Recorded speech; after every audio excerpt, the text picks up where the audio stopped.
Assalamualaikum warahmatullahi wabarakatuh. Sebelumnya izin memperkenalkan diri. Nama saya Muhammad Farhan Dwi Putra. Saya berasal dari kelas G. NPM saya B1A024460.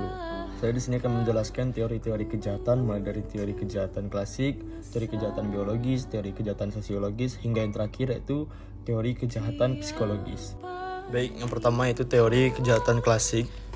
Teori kejahatan klasik adalah teori kriminologi yang berakar pada zaman pencerahan, yang berpendapat bahwa manusia adalah makhluk rasional yang memiliki kehendak bebas dan bertanggung jawab atas tindakan mereka, termasuk kejahatan yang mereka lakukan. Teori ini menekankan bahwa kejahatan adalah hasil dari pilihan yang dibuat secara sadar oleh individu, dan bahwa hukuman harus sesuai dengan kejahatan yang dilakukan untuk mencegah perilaku serupa di masa depan. Dengan ini, contoh teori dari kejahatan klasik itu seperti pembunuhan. Baik, selanjutnya itu teori biologis. Teori kejahatan biologis mengusulkan bahwa perilaku kriminal disebabkan oleh faktor-faktor biologis seperti genetik, neurologi, atau hormon yang diwariskan atau diperoleh.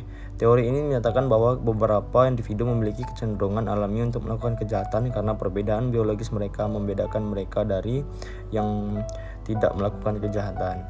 Sebagai contoh dari teori biologis ini seperti pembunuhan atau seperti kejahatan yang dilakukan karena ada kekurangan dari tubuh seseorang yang membunuh tersebut. Baik, yaitu selanjutnya teori sosiologis. Teori kejahatan sosiologis adalah teori yang menjelaskan bahwa kejahatan muncul karena pengaruh lingkungan sosial, bukan semata-mata karena faktor individu sebagai biologi atau rasionalitas.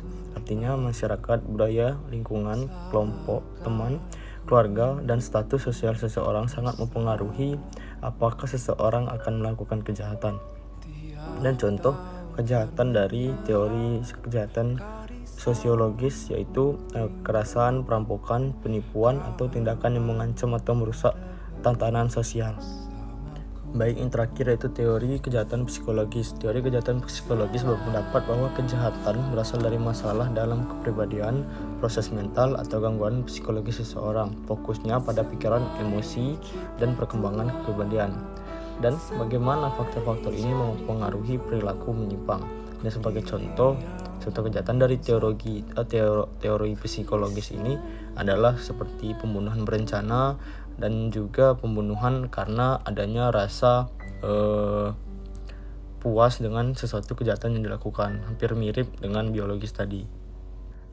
Mungkin segitu saja video aku tentang menjelaskan teori-teori kejahatan. Terima kasih sudah menonton, dan juga maafkan bila ada salah-salah kata. Dadah.